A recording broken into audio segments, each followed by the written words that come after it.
Sutresna budaya basa Jawi sugeng pepanggihan malih kalian Subadi Prawata. Ing kalodhangan menika badhe ngaturaken waosan buku basa Jawi Cerita Cekak. Anggitanipun Suwandi Surya Kusuma kanthi irah-irahan Wanita Nyolowati ing Telpon.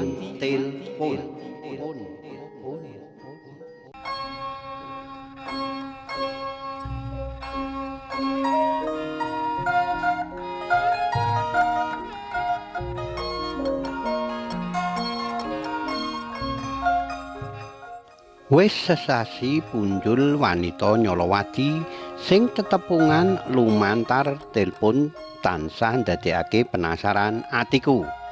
Meh saben bengi dheweke nilpon aku tanpa kendhat. Saben nilpon bisa 2 jam nganti tekan 3 jam. Malah saiki dheweke wis wani nélakake katresnan marang aku. Aku dhewe durung wani nglanggati katresnan mau amarga pancen aku dhewe durung nate adu arep gaprukan rai karo dheweke.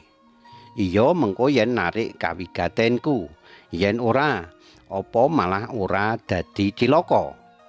Nanging menawa arep nolak aku ya ora wani dikira natoni atine dheweke. Malah kerep dheweke ngomong yen ngerti acaraku saben dina.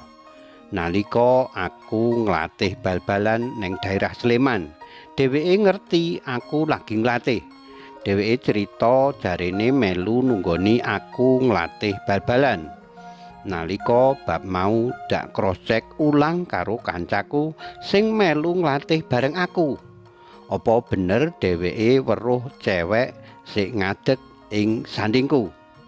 Banjur kancaku mau ngomong yen ora meruhi cewek ngadeg neng sandingku. Iku mau kang ndadekake rasaning atiku sangsaya penasaran marang dheweke. Ana maneh nalika lagi neng kampus, jarine dheweke yen ngerti yen aku lagi kuliah. Malah jarine aku lagi presentasi. Dheweke yo ngerti. Pancen wektu iku aku lagi presentasi. Bubar rampung kuliah, aku lan kanca-kancaku terus tumuju menyang kantin. Dheweke yo kandha yen ngerti aku lagi padha menyang kantin. Nalika kabeh mau dak takokake balik marang dheweke, kenapa kok ora aruh-aruh marang aku lan nemoni langsung aku. Kandhane yen dheweke malah wis ngawe-awe marang aku, nanging nganggep aku ora nanggapi pengawe-awene. Aku dadi bingung karo kabeh sing diomongake ing telepon mau. Nyatane pancen aku durung nate ketemu dheweke, nanging dheweke rumangsa kerep ngetutake kegiatanku saben dinane. Aku dadi sangsaya penasaran marang wanita sing ngaku jenenge Katarina lumantar telepon mau.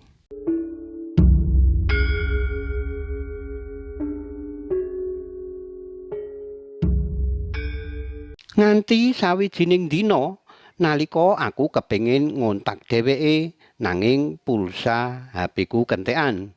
Mula aku nyoba nyilih HP-ne kancaku kuliah. Sebut wae jenenge Mul.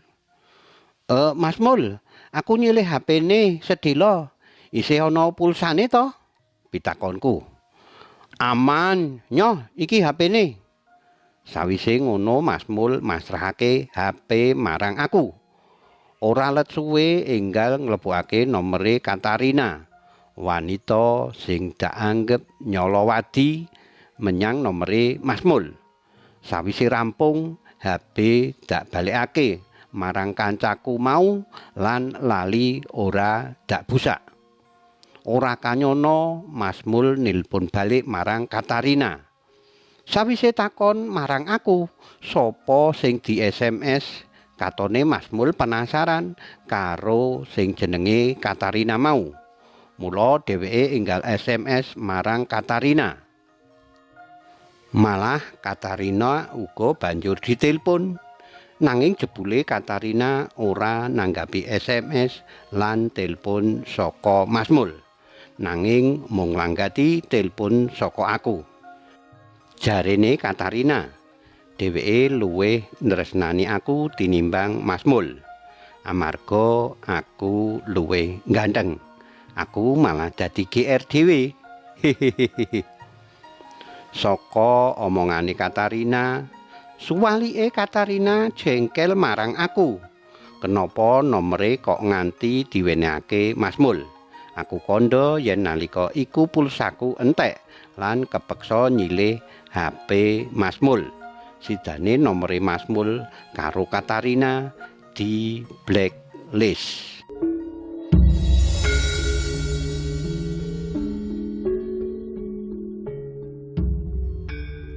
Telung dina candhake ing tengah wengi uga dheweke telepon. Ing telepon mau ngajak aku supaya gelem melu dheweke menyang Jakarta niliki bapake sing lagi gerah. Dheweke kepengin aku gelem ngancani menyang Jakarta niliki bapake. Malah dheweke gelem ngampiri aku. Gandeng dipeksa aku sidane gelem. Aku njaluk supaya sesuk awan ngampiri aku.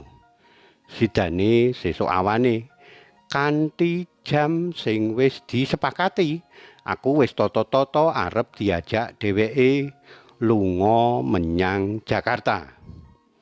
Sak jam tak tunggu, dheweke ora teka. Aku isih sabar. Kerep dalan ngarep omah dak ungak sapa ngerti dheweke wis teka. Ning ora ana siji-sijia glibete wong wadon sing neng dalan arep mampir neng omahku. Nganti 3 jam, dheweke ora njedul-njedul. Aku nesu-nesu dhewe. Sidane dak tinggal lunga amarga mangkel ora sida lunga. Wayah bengine dheweke langsung nelpon.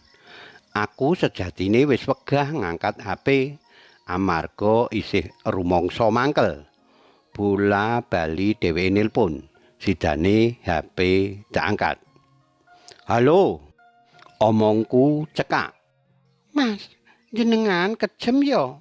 Aku wis neng omahmu luwih 3 jam kok ora dimanggakake mlebu. Yen ora dimanggakake, mbok yao awake dhewe enggal mangkat." Kandhane karo nesu. Aku malah muntap melu nesu. "Lho, sing kudune nesu ki aku, Jeng. Wong aku wis nunggu sliramu 3 jam luwih." Sidane Katarina tetep nesu lan nyalahake aku amarga ora sida menyang Jakarta. Sidane bapake ora ketututan lan tilar donya. Dheweke rumangsa sedih atine. Krungu cerita mangkono mau, sidane atiku melu luluh lan trenyuh. Kepeksa nesuku ilang lan menehi kawigaten marang dheweke.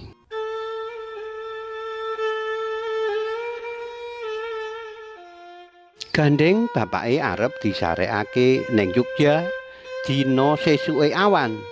Pase ing dalan Kaliurang KM 10. Mulane aku dijaluk bisa takziah. Lan sadurunge layat aku dikon ngampiri Katarina sing kandha yen omahe ora adoh karo rencana papan makame bapake. Jam 10 esuk aku wis tata-tata. Sawise adus lan nganggo klambi ireng kanggo takziah, aku nglencer mengalor numpak pit motor. Jarine omahe ing perumahan Bumi Indah nomor C10.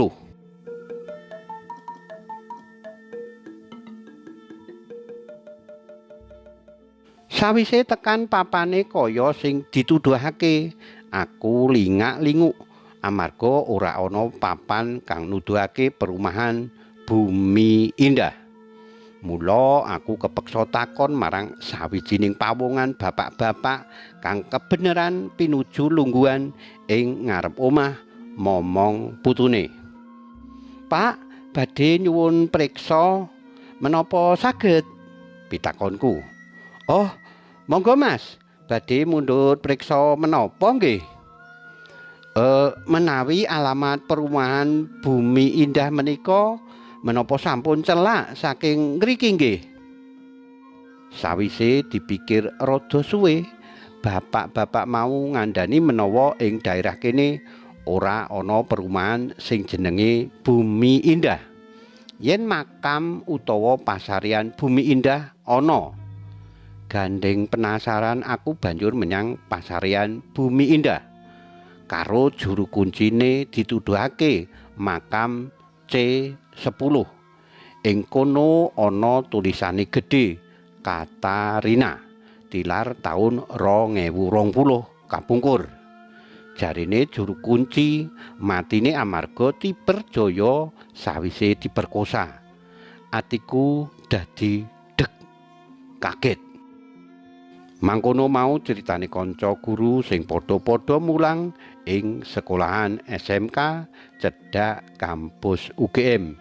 Nalika nyeritakake pengalamane marang aku, kanca guru mau ora ngira babat pisan yen wanita Nyolowati sing saben bengi nilpun dheweke jebule wis kasidan jati 5 taun kepungkur. Sidane dheweke delek-delek dhewe lan njaluk idin marang juru kunci supaya entuk ndongakake arwahe Katarina. Sesuk bengine Katarina wis ora nilpun balik marang kancane penulis sing kebetulan mulang olahraga.